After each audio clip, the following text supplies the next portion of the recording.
On our final session of this 30th Mansfield Conference. I don't know how everybody else has been doing, but this is, like I said earlier, really been a great conference for me. I just love to think about policy and think about how we got where we are and who's paying for what and what are the issues. We're at our final session, so I think it's probably appropriate that this session is actually not about how we got here or who's paying or what the issues are that led us here, but what's the result of all this policy process. We've got the Affordable Care Act. We may or may not have Medicaid expansion in Montana. We have people that are going to be having insurance that don't previously have insurance. We have people who have been having a difficult time getting insurance because of pre-existing illness, now going to be able to afford it based on community rating.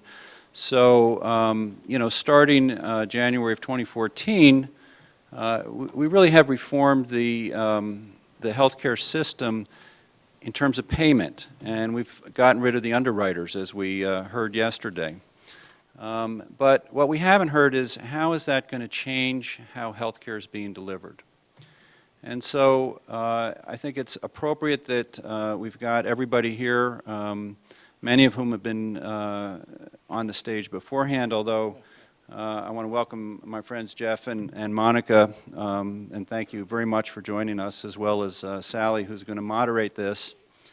You know, when you send out an invitation, there's a certain amount of obligation that goes along with that. So I know that I may be asked for some favors in the future, but I really appreciate, and in fact, Jeff already asked me for a favor. So, but in any event, it has just been a wonderful conference. I mean, these people are bright, they're insightful, they've really led us in a direction that I think was just interesting and fun.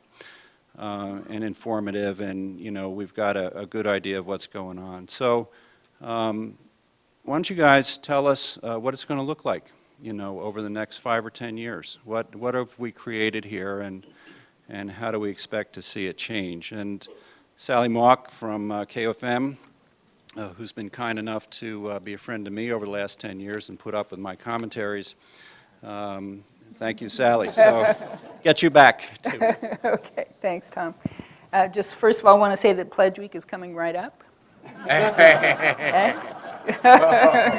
Sorry. I'm really thrilled to be here. This is such a huge, important topic, and I'm the person up here who knows the least about it. So my role is to let those who know something about it get their say. And the format's going to be very simple. I'm going to introduce everyone very quickly, and then we're going to get right to questions. I get to ask the questions first, and they get to answer. So I'll just quickly, some of these people, as Tom said, I think you've already met, but some not. To my very left is James Morone, an author. Author and political science professor at Brown University. Jack Mudd, Senior Vice President of the Providence Services Corporation, and of course former Dean of the UM Law School. Avik Roy, who's a national blogger and columnist and former healthcare advisor to Mitt Romney. And to my right, Monica Lindeen, who's State Auditor and Insurance Commissioner. Jeff Fee, President and CEO of St. Patrick Hospital. And Megan McArdle, who's a correspondent for Newsweek and the Daily Beast. Megan and I had a really good interview yesterday for the radio. That was fun. Tough but fair. Tough but fair. There you go. So my first question to everyone, and I think we'll start with Megan, are we on the right track for improving the delivery of health care in this country, or are we headed into a deepening crisis? Well, I think that there are things that we're going to be doing more of and things that we're going to be doing less of. I think that I am more skeptical that we've made big changes in how delivery systems are going to work. I don't see, I think that when you look at the kind of pilot programs that have been tried to scale up, they're already not looking that exciting. Things that work well in small studies, just in general, don't scale. They don't go up to policy level scale for various reasons. Sometimes the effect you were studying wasn't real. Oftentimes, the difference between taking a really highly dedicated group of researchers who can afford to hire anyone in the country to work on their program and have a crack team of grad students doing it, and then getting an existing health system to implement all of your findings with people who are just there already and have their own ways of doing things, and maybe they're not, you know, looking to change history. Maybe they just want somewhere to go between 9 and 5 to have them pay a paycheck. Those things are really difficult. So I don't hold out great hopes for the kind of grander visions of Obamacare, of really transforming the way that we deliver health care so that we're paying for health and costing less. We're going to be providing more insurance to more people. For some people, that's going to be more access, given that we don't have any more primary care physicians, or physicians in general. The number of residency slots has not increased substantially. Some people are going to have a harder time getting in to see their doctors. It's going to be a big transformation, but I'm sort of reminded of a finance professor of mine who I saw interviewed on television when I was still in graduate school. And the interviewer said, "Professor, what's going to happen with the market this year?" And he said, "Well, it's going to go up, or it could go down, or it could stay about the same."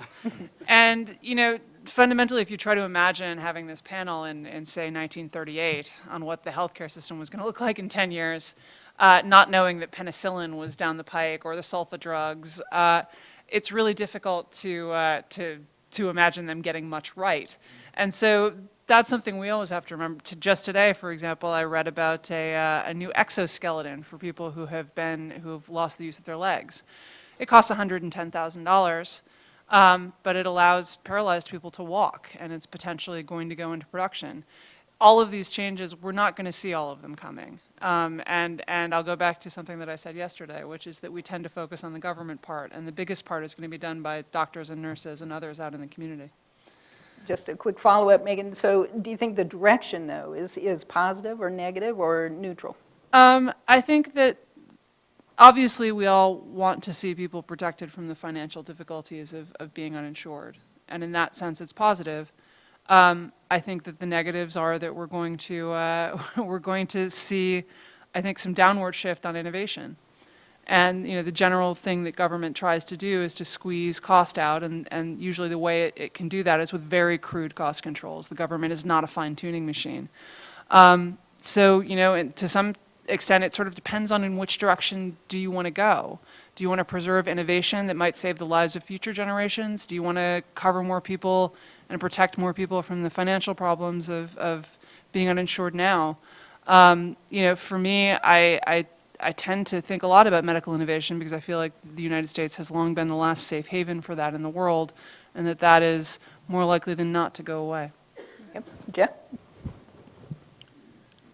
So I too share some of the concerns that Megan articulated. I do think, on the other hand, that on the delivery side of things I am somewhat optimistic in the direction in terms of where we're going, primarily because it's the first time in a long time that we've really started talking about how we can really manage care across a continuum, how we can really be more proactive in terms of the delivery models that we're going to be developing that can really reach out and start improving healthcare. Because right now we're a very reactive, volume-driven delivery system, and anything that we can do to change that dynamic, that we can reverse some of the perverse incentives that are currently inherent in the system today, that can really start incentivizing the provider community to get out and really take a proactive approach at managing their patients, I think is a step in the right direction, without question. We can't do it, though. We can't outrun the economic model that we're currently living in. And until we actually start seeing some significant payment reform, you're going to see limitations on our ability to really move care in that particular model. We're contemplating delivering or creating medical homes, as an example, is one of the primary goals of a medical home is to keep patients in the lowest cost setting, which is out of the hospital. The current economic engine of the delivery system, certainly for us, is inpatient admissions. So it's almost analogous to a bartender having an AA meeting during happy hour at their bar. Economically, it just doesn't make any sense, but from an ethical and moral standpoint, it's somewhere that we have to go. I I am concerned about the pace of payment reform. I think that, there are models out there that have clearly demonstrated that are better models of care, but they also work against the current economics. So directionally, we're encouraged, but there's a lot of work to be done in the interim. Monica. Well, I guess I'll answer your question from two directions. One in terms of insurance reform, the other in terms of health care or care delivery. I think that when you look at the insurance side of things, obviously that's been the big, push with the Affordable Care Act, is to have that reform in health insurance. And I think that, we can all debate whether or not those reforms are good or bad, and we can all find things that we like and things that we're not thrilled with in the Affordable Care Act. But I think overall, the health insurance reforms are a good thing for consumers in this country. But on the other side, while there are incentives to start looking at different models for care delivery, I think that not a lot has happened yet. But I think that we also need to look at this as an opportunity. I mean, obviously, I was talking with somebody else about this just a few minutes ago before we started this panel.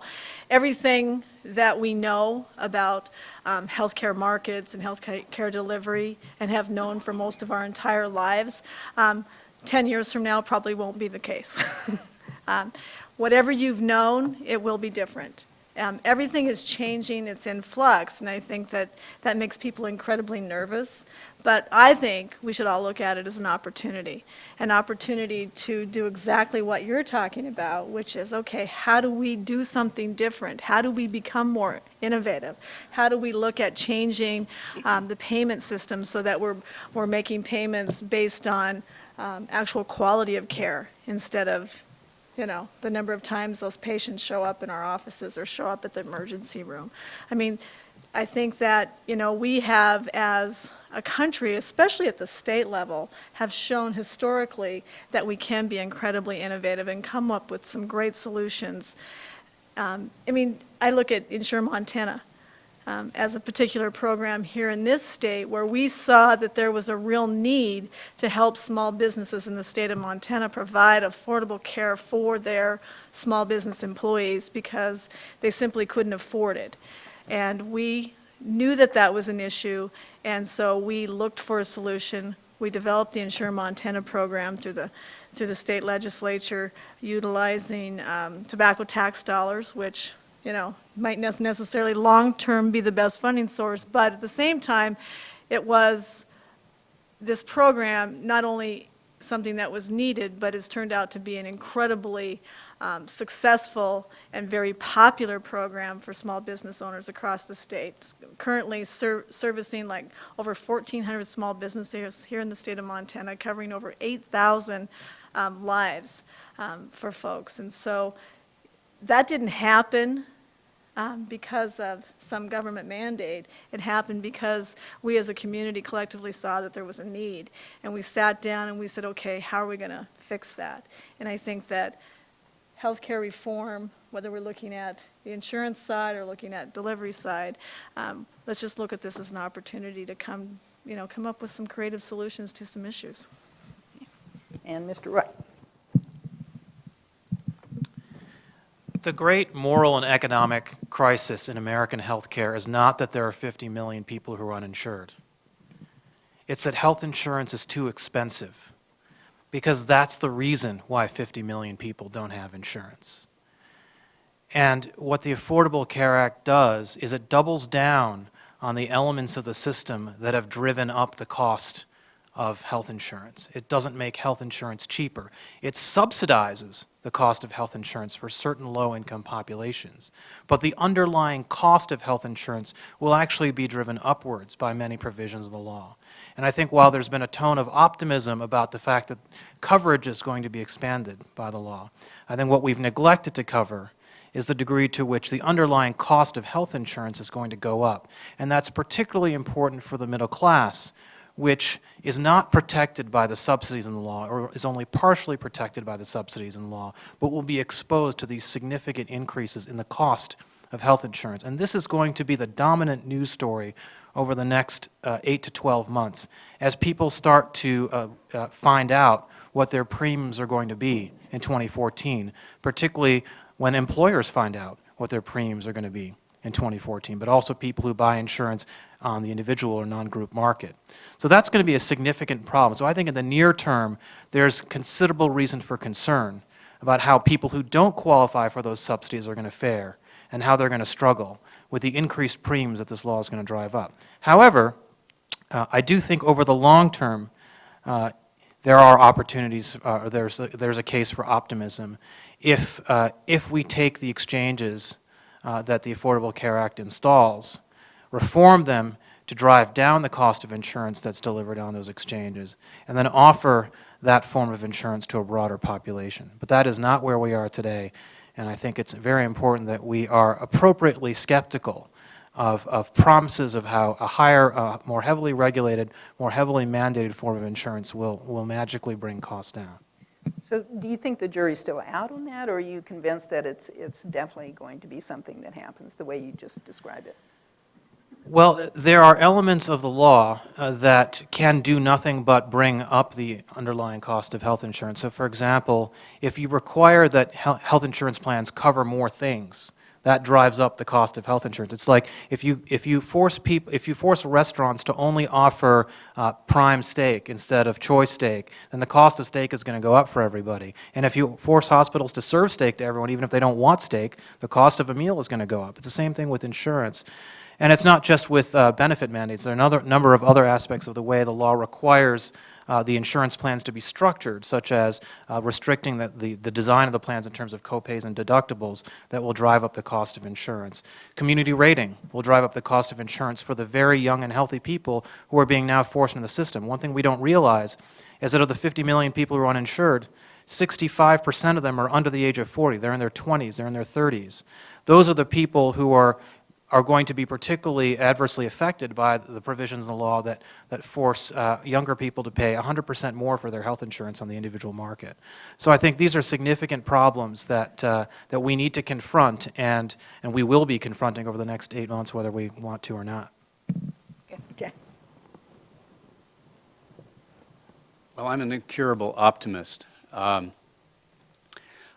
think that for the reasons that have already been stated, this is, we've got several major problems. It's not, I think the cost of insurance goes up in part because the cost of care is so high.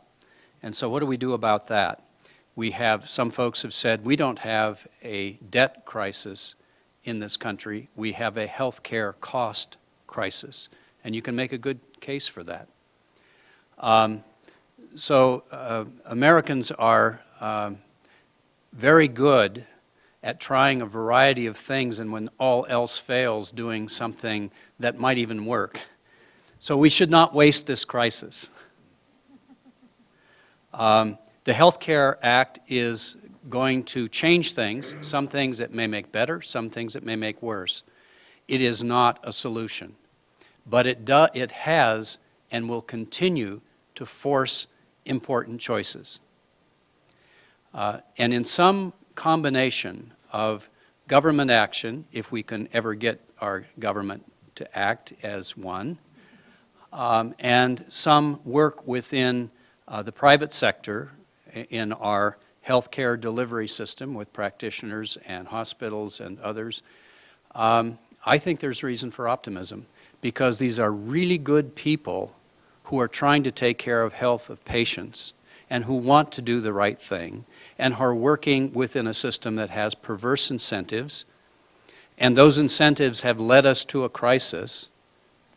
And so if we can get through the crisis and do some experimentation, which is going on now in a way that people who have lived their lives in healthcare, and I have not, say they've never seen it like this before.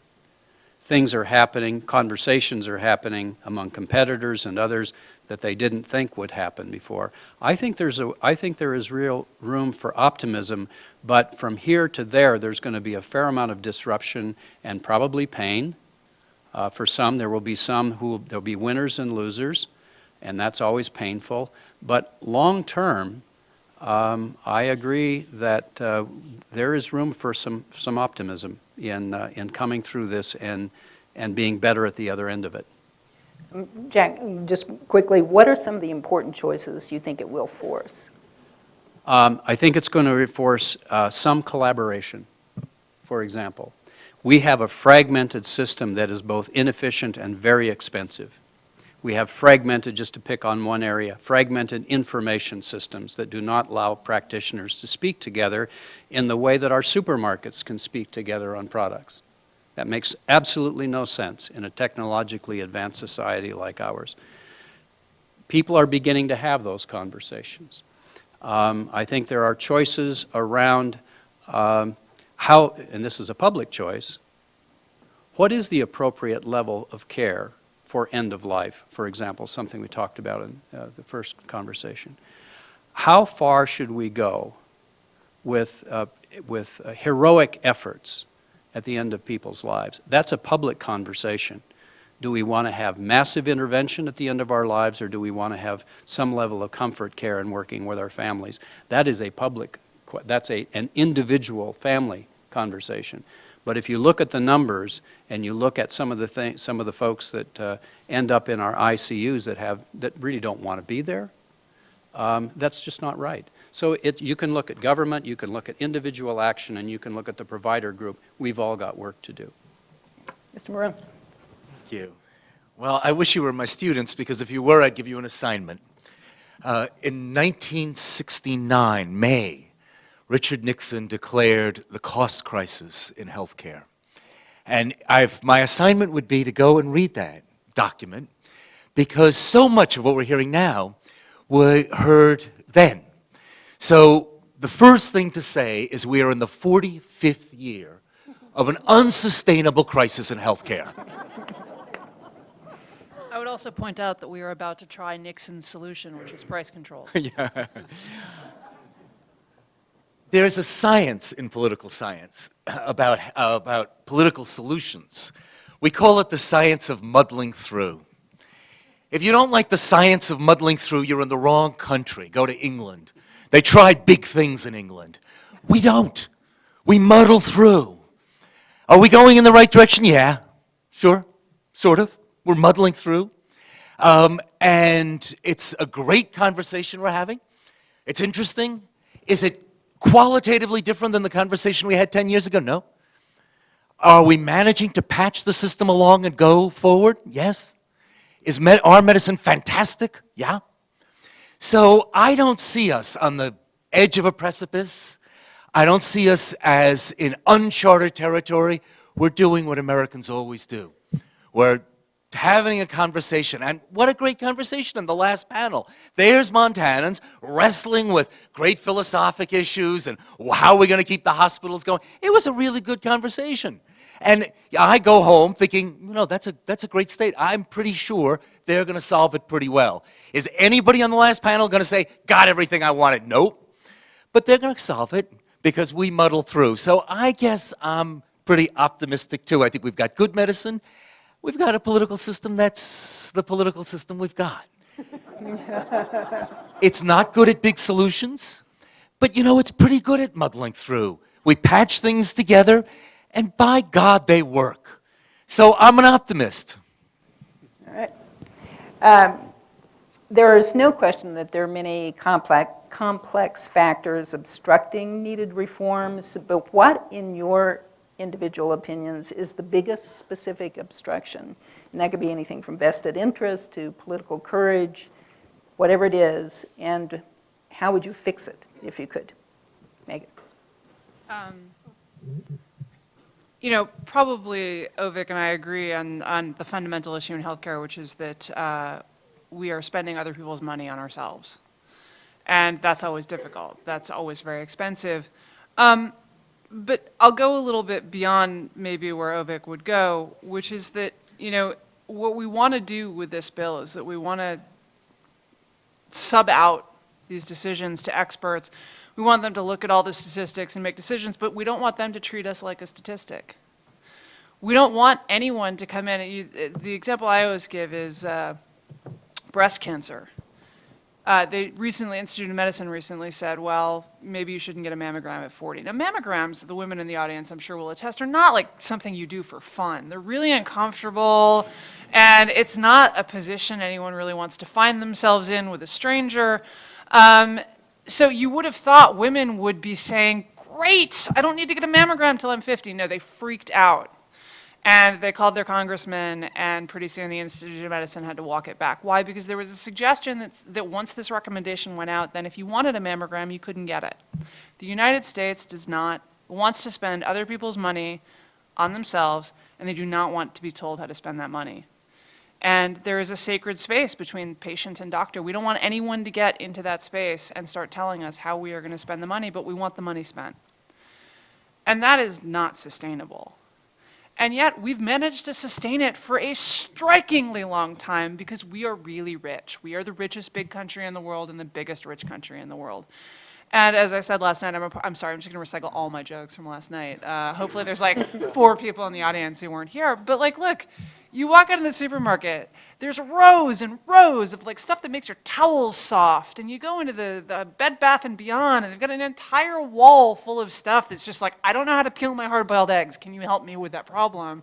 Yes, here is a $20 gadget that will appear. It doesn't actually work, apparently. But you know, we're phenomenally rich. We freak out because we're getting to 20% of our income on healthcare. Well, you know, most of us in this room are probably spending upwards of 20% on housing. Mostly more like 30% or more, and you don't think, oh my God, housing is soon going to consume 100% of my budget. I need a government bureaucrat to get in here and stop it somehow. You know, the way that I would look at this is, as much as possible, we want to preserve market spaces and move that back towards, if you want the money spent, you should have some skin in the game. And we don't right now. I mean, my personal preferred solution would be to say, you know, the real issue that we have is that healthcare costs vary widely from person to person. You know, we don't think that food is more important than healthcare. Let's start off here. I mean, healthcare is really important, but like if you don't have the food, really pretty soon the healthcare is not going to be a big worry for you. But we don't look at that and think, my God, what I need is a giant government apparatus that is going to make sure that the food is funded, and hopefully there'll be a public option so they can grow the food for me in case I don't like what's grown by the private farmers. We give people money and we let them make the decision for themselves because we recognize that in fact the market is a better way to let individuals empower them to make as many decisions as themselves. And indeed, because you have a budget, you have skin in the game. You have your $500 of food stamps, you go in and you decide what your family wants to eat within some limits.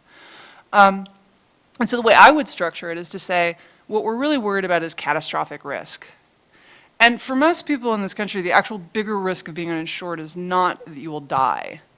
It is that you will go bankrupt. That is a decently large risk. It's actually, weirdly, not just for the uninsured. It's sort of a big risk in general here, partly because of income loss. But at any rate, you know, say the government could come in and say, look, we want to preserve a market here. We want to preserve the right incentives. We want you to be making decisions. We want you to have skin in the game. So here's what we're going to do. After you've burned through 15 to 20% of your income on healthcare, we're going to pick up the tab after that. Once you hit the 20% limit, it's on us. So you've still got, first of all, it's completely progressive, right? You know, rich people are paying more than poor people. You've got the market preserved for most decisions, and particularly in these decisions where we know that we can control costs without affecting outcomes, which is in those primary care decisions when your doctor says, here's the 97 list battery of tests, and you just go, uh-huh. And you don't say, look, do I really need to have my blood sugar tested every 3 months? Those decisions we know you can, in fact, control by giving consumers more choice, more skin in the game. And the stuff where you don't make good decisions is when you're in a hospital bed and you're dying of cancer and you're kind of price insensitive, right? You don't really want to haggle over whether you need the extra round of chemo. Let the government pick those up. It wouldn't be a perfect solution. Would we suddenly be spending 7% of our GDP on healthcare? No, we wouldn't. You know why? Our doctors and nurses have nice incomes, and that's not a bad thing either. But But we would be changing the incentives around to align them more in terms of people making those decisions and taking the government back out of that sacred space between doctor and patient. Jeff, what do you think is the biggest obstruction and how would you fix it? Well, I don't think that there's one. And I I do. said biggest, not. Well, I have to answer this question from a guy that lives in the trenches on the delivery side of things, and I have to be pragmatic in my response insofar as that I got realities that are coming at me regardless of philosophical stances on the current ACA. And I do think that one of the biggest is the societal acceptance of limited choice and perceived rationing. Clearly, as a society, we've got to get past that, and I'm not going to go beyond that. But I also think that, to Jack's point, and Avik, I agree with you around your concerns about the increase in insurance premiums in the short term. In fact, we've seen modeling from some of the insurance companies that predict that the middle class the people that are out there on the individual market will see an increase in their premiums, and that is a real problem. You can't drive down premium costs without driving down the cost of care. And so from a delivery side, you can't drive down the cost of care until you get rid of the perverse incentives that have pushed us into where we are today from a cost standpoint. There is no incentive for us to manage wellness. In fact, we're disincentivized economically to do it. And so when we start talking about the biggest obstacle from my standpoint, it gets back to one of my original points, which was a payment transformation. Until we actually have payers, which includes Medicare, to pay us differently, and I agree with you. I mean, you just can't ratchet down the cost of service without negatively impacting the delivery system over the long term. You actually have to fundamentally figure out a way to align incentives around what we're trying to accomplish: improved quality, improved patient experience, the triple aim, and lower cost of care per capita. And the physician's pen drives a tremendous amount of the cost of care. And until you figure out a way to align that pen with what we're trying to accomplish as a society, we're not going to go anywhere. Monica. I'm really not sure where to start. It's a big question, and you knew that, right? I guess I'll focus just from the individual point of view.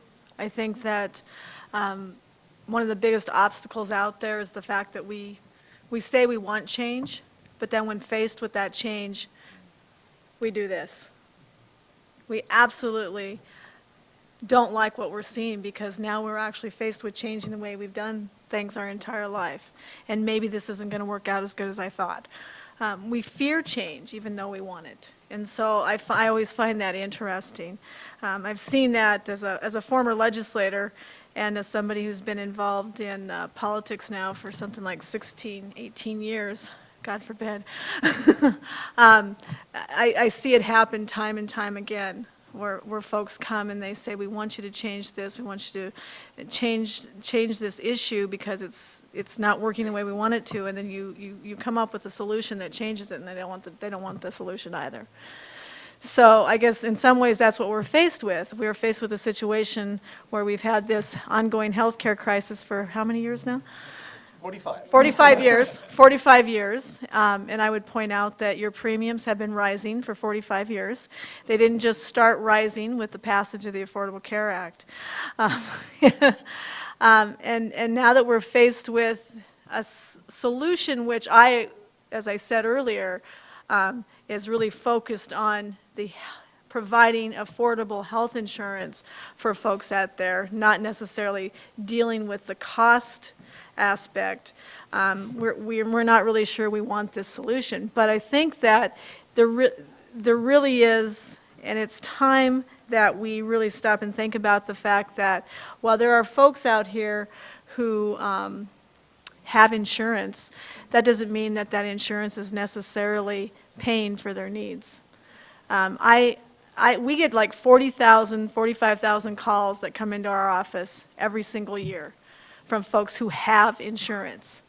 And I can tell you right now that undoubtedly about 75% of those phone calls are from people who have insurance, who thought that they were going to get coverage from that insurance, and it's not happening. It could be because it really isn't covered and they thought it was covered, but in many cases it's because the insurance company is not wanting to pay the claim. And had they not called our office, they could have gotten away with not paying the claim. But because we're here to help protect those consumers, we then make a phone call to the insurance company, and guess what? That claim gets paid. And I can tell you right now that in many instances, in some instances, we're not talking about small claims. We're talking about big dollars for the average working person in the state of Montana who can't really afford those claims themselves because they're paying a premium every month to have that insurance. And in some cases even, it could bankrupt them.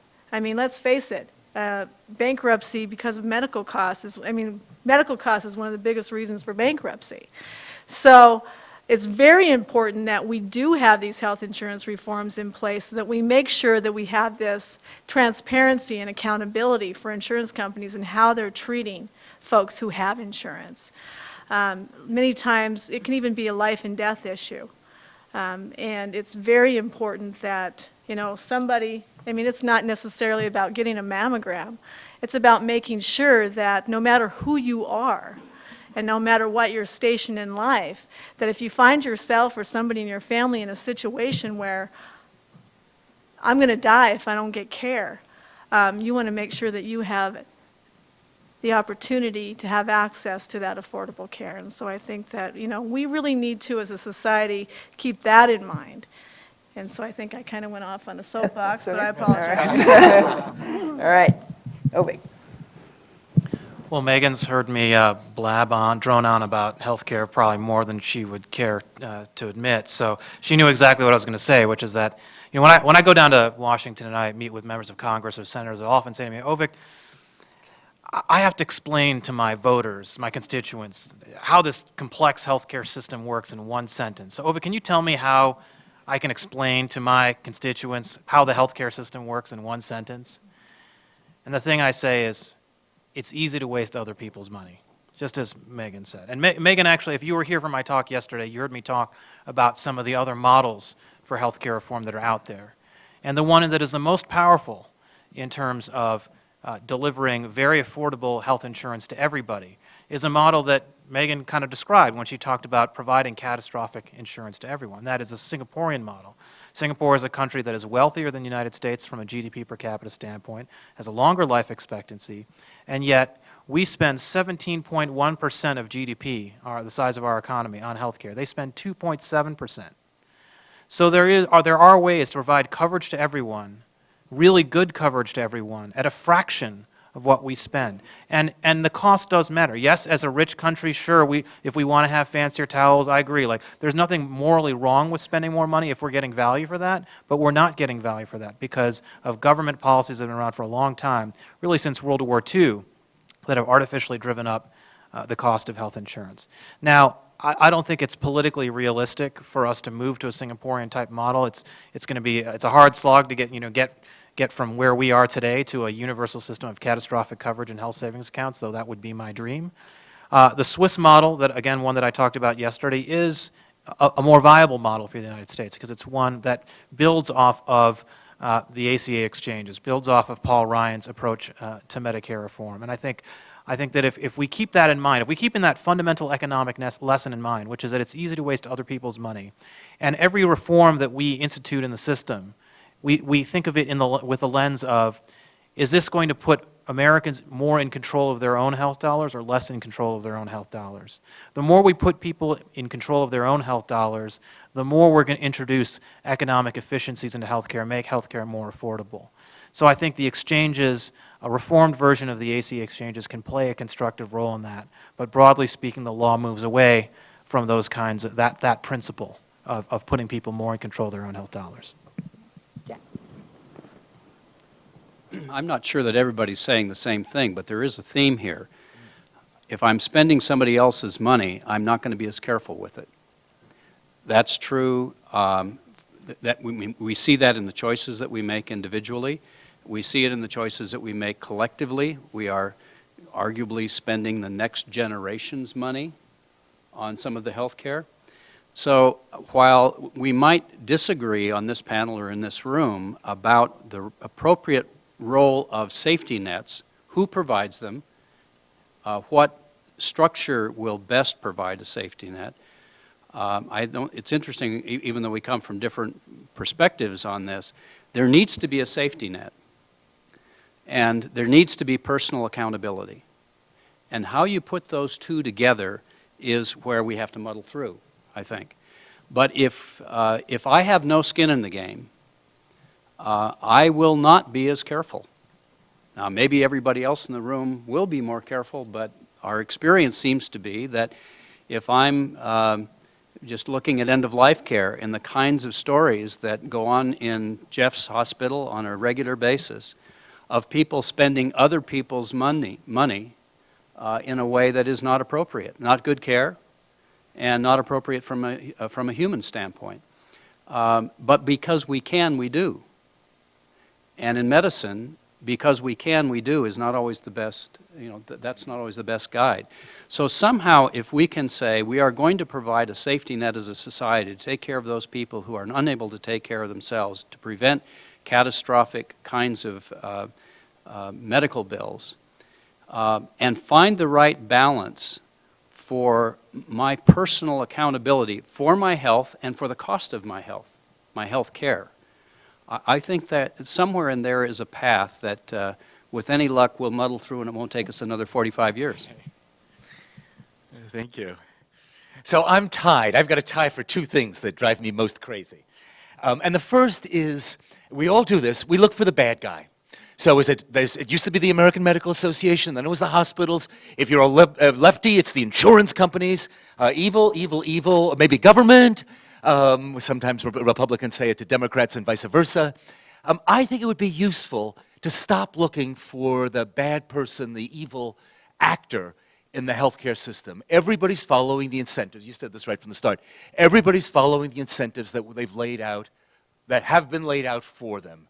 And if we stop thinking about who's doing bad and think instead, okay, how have we organized the incentives for this or that particular actor in our system? And I must say, I think one of the great things about the ACA is it thinks hard about the incentives facing insurers. My second, and a tie, if you go anywhere else, I haven't been everywhere, but if you go to other countries, and all the countries that have been mentioned over the course of these last 2 days, they don't see a great contest, a sumo wrestling match between markets and government. Everyone else sees this as how do we make markets and governments work together. They're not opposites. They're different pieces of the regime. They're different pieces of the society. You see, markets in medicine are difficult things. We want everybody to get some care if they're hit by a bus, no matter how irresponsible they are. So here's a market with no failure in it. We got lopsided information. The doctor knows more than we do. People are hurting. They're not making sensible choices often. And there's something else we don't like to mention. I won't say it about Montana. Let me say it about Oklahoma. Oklahoma is known as the Sooners State. Do you know why? Because during the Oklahoma land rush, at high noon, people were allowed to, this gets back to healthcare. At high noon, people were allowed to get into the territory. All the good land was taken by people who cheated. They snuck in sooner and they grabbed the land. And how does Oklahoma treat those people? Not as the villains they are, but as heroes. And we name the state after them. The United States, Americans, have a soft spot in their heart for the hustler. They're the Sooners. So when we say, here are the incentives in the market, lots of people are going to try hard with their St. Patrick's healthcare system, but a few people are going to be Oklahomans. And the more you leave things to the market, and in the United States we're always going to leave lots to the market, and you've got social goals in mind, everybody's got to get some health care, the more you leave things to the market, the more you rely on some entity, probably government, to keep the market operating properly. So let me say this, because it's very controversial. Everywhere, only in the United States, the more you use markets, the more effective, the more nimble, the more careful, the more extensive has to be your government. They're not opposites. They have to work together. And if I had a magic wand, I guess this is my more strong point, and I could change anything about the debate, it would be to get Americans to stop thinking about these as opposites and realizing that they're partners, which Singapore and Iceland and Denmark and Switzerland and every other country in the world gets. I'm going to ask one more question of the panel as my prerogative, and then I'm going to open it up to the audience for questions, so keep that in mind. My final question, and I think we'll start with Ms. Morone, go this way this time, is what in your mind are the most problematic myths that Americans have about the future of their health care, and how do we dispel them? And by we, I mean the media. Yeah, I guess I just said what I thought were the two greatest myths, but all right, we'll toss another one out, and that is every time we get into this discussion, it's as soon as someone suggests a solution, and I'd go along with the solution you just suggested. It's a wonderful mix of markets and government. Every time we come to a solution, we get to the R word, the rationing word. Look, we're the most rationed system in the world. We just ration by people. It's hard to get into the healthcare system for a whole lot of reasons. I have a co-author who's a physician in one of my books, well-known physician, and after working with him for 3 years, writing a book, I said, David, and he said, there aren't any. I said, how do you know what I'm going to ask? He said, that's the tone of voice. You want to know if there's a good primary care physician in Boston whose practice is open, and the answer is there aren't any. And he was right, that's what I was going to ask. We've got a system that's rationed by specialty. We don't have enough primary care people, and I was glad to hear Montana's thinking about that. And we certainly ration by where you fall on the spectrum. Whether you're a low-income person and you fall out of Medicaid and so forth and so on. So if we could just get everybody, idea in everybody's head, we're one of the most rationed systems among rich nations. If we started with that and realized that was a problem, then we could sort of take some of the fear out of the conversation and think, well, we're rationing this way, it's not that great. Maybe there's another way to ration that's a little bit better. Maybe just to build on that, there was a study that came out, a survey came out from the Kaiser Family Foundation this week that talked about, and there were a number of statistics, including how far off people were. But here's another example.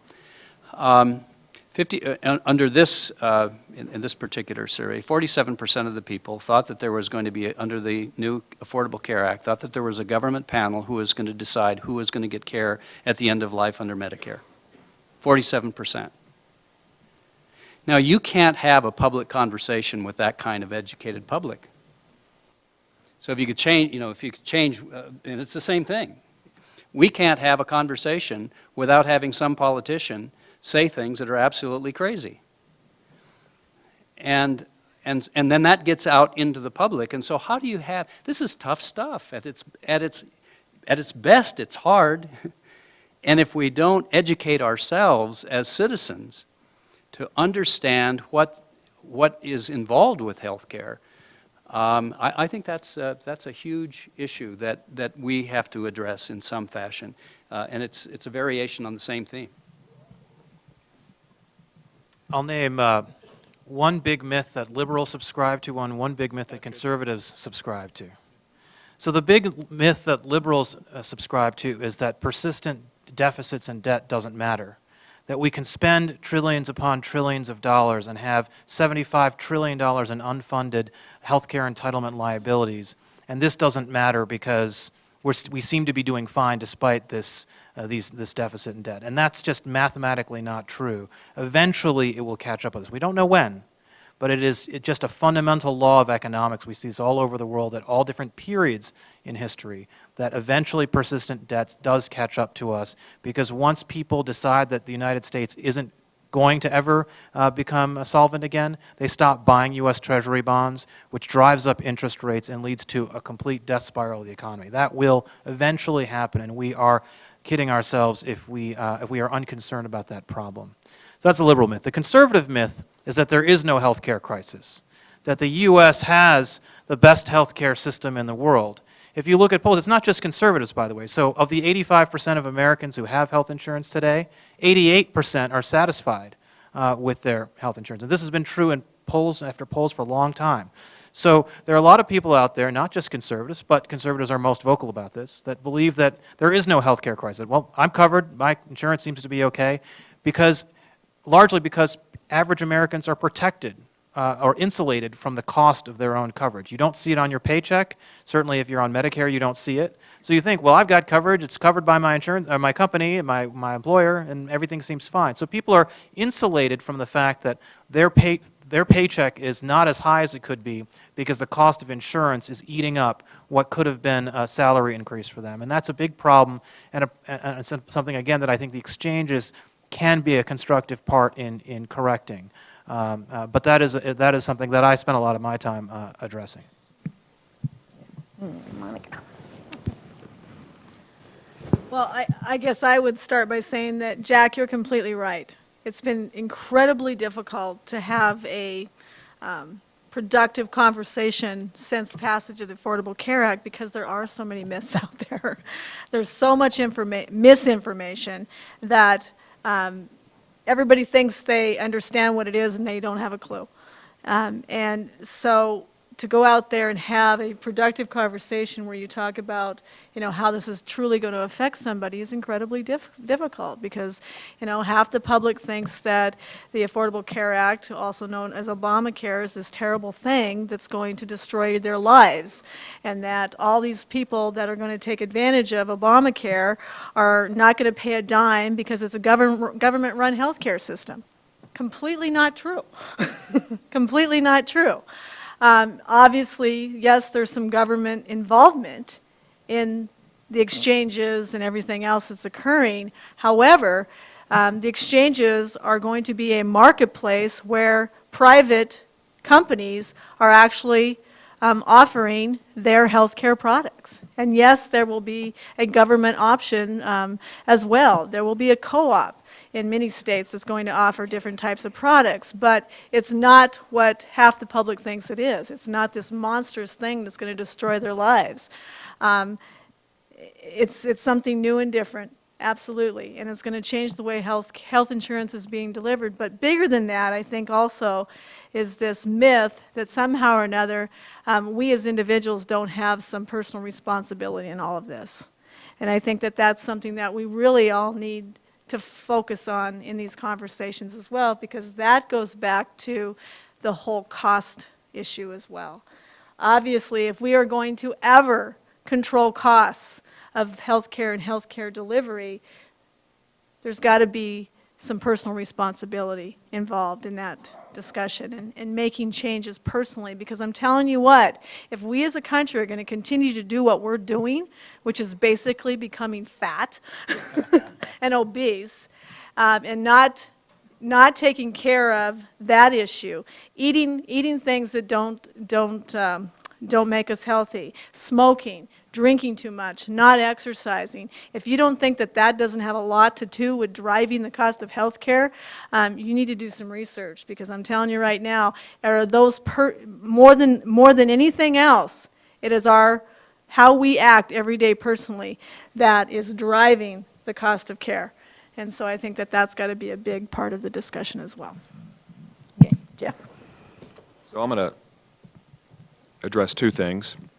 One is just building a little bit more bluntly on what Jack brought up and talking about the concept of end of life. In the political rhetoric, they scare people away by calling them the conversation death panels.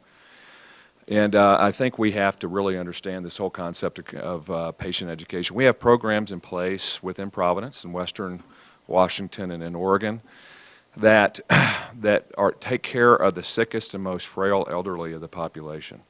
And 9 out of the 10 patients that are taken care of by these care models have advanced directives that avoid fetal care at the end of life, because the providers have done a really fantastic job of asking a very simple question to the patient and the patient's family. When you pass, we're all going to die, we're all terminal. Do you want to die at home surrounded by your loved ones, or in a Hail Mary situation in the intensive care unit? 9 out of 10 say at home, surrounded by our loved ones. And then they start talking about how we're going to make this happen. And the end-of-life conversation really is an important conversation when we talk about the cost of health care and really from a humanity standpoint, providing really compassionate care at a very important time in people's lives. The second is a myth of that the digitization of healthcare records is going to compromise my confidentiality and my patient information. There are safeguards that are in place certainly to take care of that. It's amazing the amount of infrastructure we put in place. But if you think that we're going to be able to improve the cost of care without the digitization of healthcare, you're missing the whole point. We have to have the right information in the right place at the right time so practitioners can make informed decisions. We also have to have the ability for healthcare systems to make informed decisions about taking on risk. Most of the payment models that are coming our way imply a transferring of some level of risk from the insurance companies to the providers. And one of the reasons why it failed in the mid-90s, there were a whole host of reasons. We didn't have the infrastructure to be able to make informed decisions at the bedside. And we have to have that infrastructure. And one of the biggest frustrating factors that we have is that there is no current legislation being discussed that creates a requisite for open architecture and for healthcare or electronic medical records to talk to each other. That is a cost that's borne by the provider community. I can't talk to the VHA today, and we take care of a tremendous number of veterans in western Montana, and the inability to get timely medical record information when they show up in my ED compromises care and adds to the cost of care. Following Avik's lead, I will actually try to do a liberal and a conservative myth, but they're the same myth, which is that the Affordable Care Act is going to make us be just like Europe. And, you know, I've lived in Europe, and I love, you know, both liberals and conservatives, and for that matter, Europeans. You go to, I went to the doctor in England, and I had a situation, an event that happens to a lot of Americans who go to the doctors in Europe, which is that the doctor says, well, you know, you would never be able to afford to get treatment for this in America, right? And you say, well, no, they treat strep in America too. Is that the idea that Europeans have of the American healthcare system is this dystopian system where, like, unless you're Warren Buffett, you just expire on the street and people just like walk over your body. And in fact, like, that's not, I mean, most of the risk is financial. It's not health risk. We don't die absurdly. You know, we do have lower mortality, and so that's the first part that I'll talk about, is that we have lower mortality than lots of European countries. Although interestingly, if you look at any ethnic group, that ethnic group here has higher mortality, it lives longer than that ethnic group in Europe. So Swedes here live longer than Swedes. Japanese here live longer than Japanese at home. But in aggregate, we live shorter lives than Europeans do. We have higher rates of bankruptcy. There are many studies attributing bankruptcy to medical bills. I think that those studies are not particularly well done. But you know, so there was, during the Affordable Care Act, the run-up, right? Everyone, 118,000 people die a year, or, you know, 18,000 people die a year, or 40,000 people are dying a year from lack of health insurance. Look at the WHO rankings. Look at how much longer they live than we do. Look at medical bankruptcies. And so the promise was, but the interesting thing was that as soon as the act passed, I said, okay, well, let's think about this. We talked about all of these things in the run-up to passage, so let's turn these into predictions. How much is mortality going to fall in the United States? How much is bankruptcy going to fall in the United States? And so on and so forth.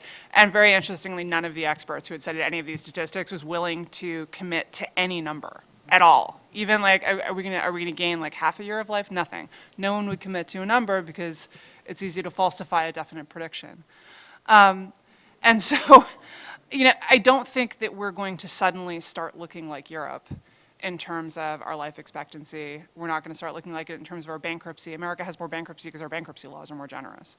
And in fact, much to most of the medical bankruptcy here is driven by income loss, not by medical bills. So on that side, I think the liberals are wrong in that they've been thinking, oh, well, as soon as this happens, we're going to get the costs under control, right? How many times have all of you must have heard that statistic at least once, right? Look how much less they spend. If we had a single payer system, we would spend less too. I don't think that's going to happen either. On the conservative side, again, the inverse, right? In Europe, you have to wait like 42 years to get a hip replacement. If you are diagnosed with cancer, it will take you 97 days just to get a doctor to like schedule you for an appointment, right? And this is not true. It is true that our hospital rooms are weirdly nicer than, it's funny, if you actually watch a European movie, and the first thing that will strike you if you're used to American hospital rooms is they look like they're in a third world country, right? There's not like 80 zillion beeping things, and there aren't 4 respiratory techs waiting around just to see if you. Our hospital rooms, we have single rooms for almost everyone. These are decisions that we made in 1970 when Medicare was basically like, a hospital would phone up and be like, I would like a bucket of money delivered, and Medicare administrator would be like, how big a bucket? So we have nicer hospitals, we have nicer physician offices, we have a number of amenities that other countries don't have. And in that way, perhaps those things will slide somewhat, although I don't really see us going back to open wards, which is often the standard of care in Great Britain still. But in most ways, we're not going to turn into Europe because we don't want to. We are not prepared to make decisions about that. Maybe we should be, but we aren't going to. We're not going to, we have a rationing board. I mean, I actually disagree about this. We are trying to do rationing. We want to set up a board that's going to say, you know what, Sarah, you're too old, no hip replacement. That is actually like, we don't say that, right? Instead, it's, oh, we're going to change the reimbursements. Well, if you're not reimbursing back surgery, there's not going to be any back surgery. So we are, in fact, attempting to ration care. We are, in fact, attempting to change the way as a cost control mechanism. I do not think that cost control mechanism is going to work. And so, while there's a little bit of foundation to both of these myths, ultimately, I think that the American healthcare system is going to end up looking a lot like the American healthcare system because that's the way Americans want it. Mm-hmm. I'm sure the audience has questions, and the best way to, I think, get my attention is stand up. Yeah, you, sir. You're talking about consumer choice and consumers. What about price transparency in the health insurance for the health plans? We don't have markets if we don't have transparency. Who wants to take it? Yeah, okay. I think it's a great point. Just to repeat the question was, if we have more consumer choice, don't we also need price transparency? And I think we do. And if you look at the systems like, so for example, in Singapore, they have mandated price transparency. Hospitals and physicians are required to post their median prices. In the United States, attempts at price transparency have largely failed. So in Arizona, there was an attempt to do something similar to what Singapore did in terms of requiring that hospitals and physicians post for hospitals, I think it was their 50 most common services or procedures, what the average price was. For doctors, it was, I think, their 20 most common services.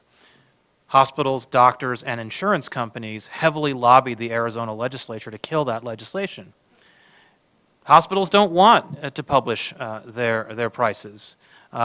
Insurers don't want transparency either because insurers actually believe they have a competitive advantage or a trade secret if they negotiate different rates with provider A versus provider B. That's a competitive advantage for the insurers. And of course, physicians don't think of themselves as auto mechanics who put their prices up. We're physicians. We don't do that. We're caring for people. And so this idea that they would compete on price is to them insulting and dehumanizing. And so they oppose it on that grounds, if not the more craven economic grounds that competing on price would actually lower their compensation. So the vested interests who are already getting the trillions of dollars in the healthcare system are opposed to price transparency because it would mean less money for them. Could I? Let's go with Mr. Morone, and then we'll get back to you guys. I Okay. thought I'd be intentionally provocative. No, I just want to underscore that and challenge you. Try to find your complete insurance plan. I tried this at a university, no less, and it's exactly as I would say. No, we would be at a competitive disadvantage if we told you what the contract you're paying for is. You literally can't get your insurance data. I think we're taking a step forward in the right direction in this, but slowly but surely. That is exactly the right question. Yeah, Jeff. So it's not that we don't want, and so I have to come at this and I have to issue a disclaimer. It's very difficult to defend business decisions that are rational inside an irrational system because they're inherently irrational. Follow what I'm saying. But the problem is that, and I'm a recovering CPA. I don't know how the hell we figured out our charge master. And what my charge master says compared to my competitors is irrelevant because it depends upon your specific plan. And so the problem is how do we create a level of transparency? And there are technologies that are coming out there. In fact, Providence is investing in one that will give our employees the ability to making informed decisions based upon their plan specific, based upon historical claims paid. And so it is, the industry really hasn't had to compete on price because of the distance, and I do think that the advent of consumerism that's going to be interjected through the exchanges are going to start forcing that, especially when you couple that with technologies that are going to be really smartphone enhanced. So it's not a question of that we're fearing it's more money, it's a question of whether or not we're giving relevant data that consumers can really make truly educated decisions on. And it's very difficult for us to do that in today's environment. Yeah. Megan? Did anyone read the Stephen Brill, like 22,000 word piece in Time magazine?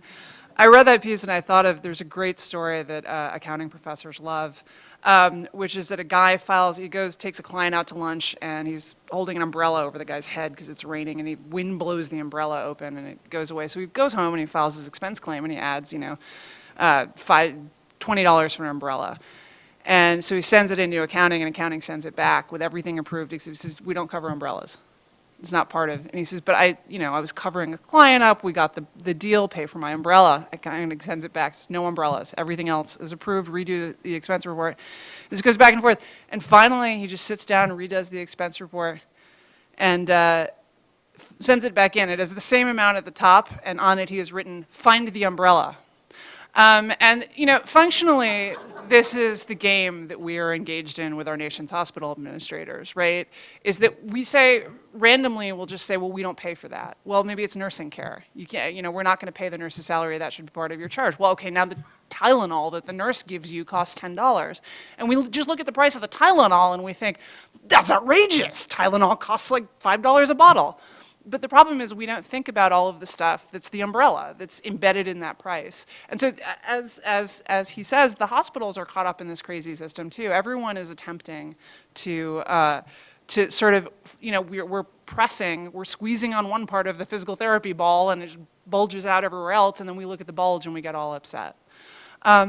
That said, we know that this can be done. And do you know how we know that this can be done? Because in plastic surgery, we do it. In dermatology, we do it. In LASIK, we do it. We know we can run surgical procedures, some of them inpatient procedures. There are clinic in Oklahoma, posts all its prices, caters to foreigners, posts all its prices. It's, whatever, $3,000 for an appendectomy, whatever. It's not emergency surgery, but $3,000 for a knee replacement or whatever it is. It's posted prices. You know what it is. There's, some amount for follow-up care and so forth. But it's transparent. It's not that the hospital system can't operate this way. It's that the way that we set up the payment systems, and this goes back to my original thing of we want to use other people's money. We really do. It's not just that we happen to. This is a deep desire of people to spend other people's money, right? Because then you don't feel bad. If I had $50,000, I might feel bad about spending it on a drug that will make me live an extra 2 months when I have pancreatic cancer. But if someone else's money, I feel great about it. I live 2 extra months, it doesn't cost me anything. And so we've set up this crazy system to insulate ourselves from the costs, and then we're surprised that the costs are all weird and no one can figure out what they are. Yeah, Monica. I just really have to take the opportunity here to talk about health insurance rates. I think it's really important to know that in Montana and Missouri, we are the only 2 states in the entire nation where health insurance companies do not have to file their rates and their rate forms with the insurance department explaining why they're going to raise your rates. And that's insane. 48 other states in the nation make sure that health insurance companies file some kind of a justification with the Department of Insurance that says this is why I'm raising the rates. And of course then in all of those insurance departments, the commissioner has the ability, depending on the state and what kind of authority the legislature has given them, to either approve or disapprove of that rate increase based on the information that was filed, or to at least say, listen, I don't find this to be a justified rate increase based on the information you've given me, so let's try again. In other words, let's go back and negotiate a lower rate. We can't do that in Montana because we've never been given that ability by the Montana legislature. We have an opportunity this time. We have a bill right now that has actually gone through the House and is sitting in the President's Senate's desk drawer right now. So if you would like the Montana Insurance Commissioner to have the ability to actually review health insurance premium increases, you might want to give the Senate President a phone call or send him an email and ask him to give this bill a hearing, because I'm telling you what, right now, in many cases, not in many, I shouldn't say in some cases, Montanans are subsidizing lower rates in other states. And I think that that is just unjustifiable. And I know this for a fact because there was a national health insurance company a few months ago that actually filed exorbitant double-digit rate increases in multiple states, including Montana. And these were, clear up to like 58% increases. And they averaged about, I think, 18.5%. Is that right, Lucas? 18.5% averaged. In other states where the insurance commissioner has the ability to review those rates, then let's just take South Dakota as an example. The insurance commissioner there looked at the information that was filed and said, listen, this is not justifiable. And so they went back to the table. They came back, and guess what? Negotiated those rate increases down to 6.5%. Guess what? Montana's just had to take it. So we just subsidized lower rates in other states. All right. Yes. The bill number? Do you know the bill number? House Bill 87. Thanks for asking. Yes, sir. Problem is deepening in the sense that if you're dealing with 45,000 complaints, given this level of insurance, now you have people that will go on to health insurance exchanges.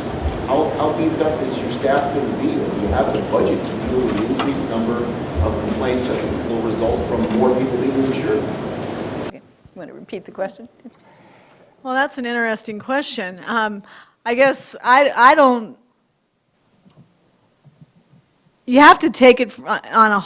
You have to understand that there's a whole lot of other things going on besides just health insurance exchanges being up and running. We actually have a situation where, because of some other things that are happening, we may have folks in our office who won't be needed in another area. So we can just shift resources around. I'm not real concerned about the increase in phone calls and not being able to deal with that. I mean, if we do find ourselves in that situation, obviously we'll be talking to the legislature about how to deal with it, but I'm not really concerned with it at this point in time. Somebody else over here had a question? Yeah. I was wondering, if we were able to give people the right to die when they are terminally ill, would it actually cut costs in end-of-life care, which is our biggest problem in America? Who wants to take that? Yeah. No, we'll repeat it. Yeah. Go ahead, Jen. The question is, if we had the right to die, would we have fewer medical bills, which I think the questioner said are the highest cost item driving up our care. I can't, maybe others would know that. That is, I've not understood that is the highest cost of care. That gets into another question. Typically, we all have a right to die. The question is whether the society will allow practitioners to provide medications that will kill you sooner. And so you get to pick the time. That's the public debate. In Montana, the Supreme Court has answered that. There is a question about how to implement that, and there are other issues that are still pending here. But I think whether we have the right to have drugs, to take drugs, or have practitioners give us drugs, I do think that we do not have a sufficient conversation in our families and in our communities about how best to die. And if we see, and again, Jeff can maybe give statistics, we just in our system just ran a looking at the number of people who die in ICUs inappropriately in terms of what care they needed. Again, somebody else is paying for it. Maybe there are other issues that are attendant to it. But I do think, in our system, for example, we are working very hard to make sure that we have appropriate hospice availability, strong hospice programs, where people can end their life the way they want to. And Jeff talked about PACE programs in Oregon and Washington where we know it works. We know it works. And there are some medical studies that for certain disease processes, you take people off the medications and the other things, and they actually live longer. They certainly live better. But because what happens is that we don't have the conversations in our families, so grandma ends up or mother ends up in the hospital. All you have to do is to talk to chaplains about this who deal with these things, and families can't let go, or they feel a moral obligation to do everything medically possible to squeeze out another few days or weeks of life. And it's probably not even life in any way that we would know about it. So whether the law changes in this area, that's another debate. But the society, this is one where we all need to have that conversation with our families, with our physicians, because whether we do it as a cost, and there's no question it'll save cost. Others may be able to quantify that. I can't. But what we know for sure is that that's a better way of spending one's last time alive. And that's the important, I think that's a critical piece. I would just say quickly that the one country that has legalized euthanasia in Europe is the Netherlands, and the Netherlands has one of the more expensive healthcare systems in Europe, and cost growth, both in terms of cost growth and health expenditures per capita. So I'm sure it's true that if we had, a more robust end-of-life system or legalized euthanasia, we might save some money. I'm not sure it's a cure-all for the cost crisis in healthcare. So I think we should be appropriately skeptical of that and really focus more on the ethical side of it rather than the economic side of it. I think we get into a lot of difficult territory when we think about end-of-life care in terms of cost as opposed to end-of-life care in terms of medical ethics. I think that it's not really clear. These things, they make the news, right? Jack Kevorkian is big news, but he's news because he's rare. It's not really clear. First of all, people who are likely to be in that situation are cancer patients. These are people who have a good sense of what their expected life expectancy is, how painful it's going to be, and so forth. There's other ALS and so forth, but if you look at cancer patients, they have lots of access to things that could kill them. They're largely deciding not to take all of their pills at once, for example. We've made it a little harder, but it wasn't a big trend 10 years ago when people would, functionally be given a large vial full of morphine that they could take all at once and die. They didn't choose to. And so, I was really interested in the survey they were talking about where 9 out of 10, didn't want to die in the ECU. I really wanted to meet the 10th person who was like, I do not want to be surrounded by my friends and family or at home. I would like to be hooked up to a machine that's breathing for me and in a cold room full of strangers. But, but that's the thing is like we all have this idea about how we want to do it. Getting there, bridging that, when there's an emergency, turns out to be the hard part. I think we have time for one more question. You, sir, in the back. Yeah, my question directed at Mr. Roy. You mentioned health savings account, how that would be a part of your dream plan. Everything I've seen about them, they seem. I would like to have one again. They seem, they increase patient choice. They might help alleviate the problem of spending other people's money as well. Might bend the cost curve down as well.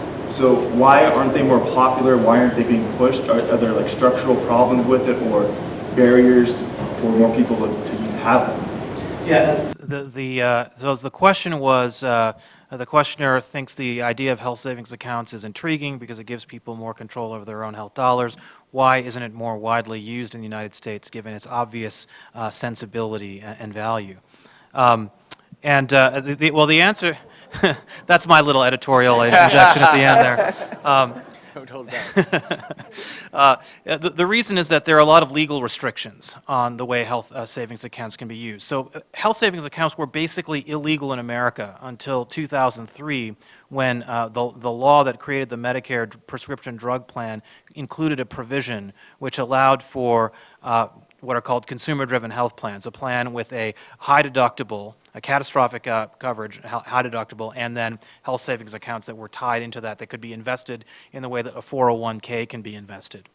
And unfortunately, the Affordable Care Act rolls back a lot of what the Medicare Modernization Act expanded in terms of HSA. So in the 10 years from 2003 when that law was passed to now, HSAs went from about 0% of the private insurance market to 13% of the private insurance market. So they have gradually every year taken more and more market share because they are more cost efficient and more attractive to a lot of people who seek health insurance. Unfortunately, what the ACA does is it lowers the maximum deductible threshold that insurance plan can have from, I think it was like $5,600 under the old system to $2,500 now under the ACA. So because the deductible is much lower, the economic value of having a consumer-driven health plan is also much lower relative to traditional insurance. So it's unclear how, in the future, HSAs how viable they'll be. So if we want to have a more pro-HSA or a system that has more room for HSAs, we need to reform that provision in the law and allow, again, the room for this combination of high-deductible health plans with health savings accounts. Let me just say quickly, I think HSAs are partially a victim of the huge debates, the sort of angriness of the debates between Democrats and Republicans. So Republicans will say, this is a great idea. Democrats will say, well, you're just trying to undercut insurance, Medicare, Medicaid. We know an enormous percentage of the American population doesn't even have a retirement account, and now you're going to lop HSAs on top of them. So in a defensive posture, we're going to say, let's make it more difficult. Now, if we were negotiating a healthcare system up here, we could probably do a pretty good job of stitching together HSAs and a whole lot of other things. So the problem will continue until the Democrats and the Republicans just bring down the temperature a little bit. But as long as and I think that I actually predict that will happen, but never mind why.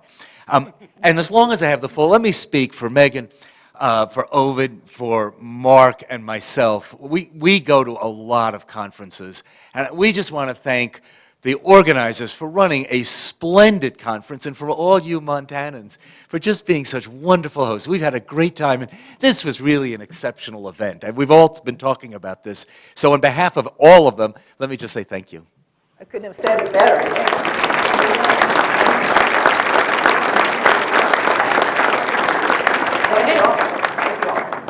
And on behalf of the organizers, we want to say thank you to Jim, to Jack, to Avik, to Sally, to Monica, Jeff, and certainly to Megan, and all of the people who have participated in this wonderful conference. I think we've been not only informed, but enthusiastically challenged to think through at a deeper level the implications of what we've learned here through this conference. So our wonderful thanks to all of you for coming. Thank you for sharing. And with this, we draw the conference to a close. Thank you.